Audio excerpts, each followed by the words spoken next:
السلام علیکم دوستو، رہنما تحریک انصاف شہباز گل پر تشدد کا معاملہ امریکی ماہر فلسفی، سماجی اور سیاسی کارکن پروفیسر نوم چمسکی کی جانب سے چیف جسٹس عمر عطا بندیال کے نام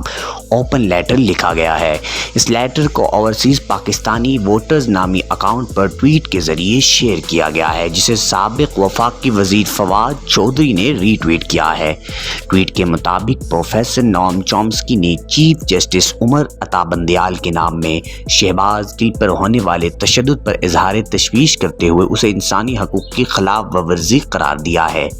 پروفیسر نوم چومسکی سمیت 60 سے زائد قومی اور بین الاقوامی سول سوسائٹی کے رہنماؤں، فنکاروں، صحافیوں اور ماہرین تعلیم نے بھی شہباز گل پر ہونے والے تشدد پر تشویش کا اظہار کیا ہے۔ واضح رہے کہ پاک آرمی کے خلاف بغاوت پر اکسانے کے الزام میں گرفتار پی ٹی آئی رہنما شہباز گل کو پولیس حراست میں شدید تشدد بنانے کی خبریں زیر گردش ہیں۔ شہباز گل عدالت میں بھی پیش ہوئے تو انہیں سانس کی دشواری کا سامنا تھا،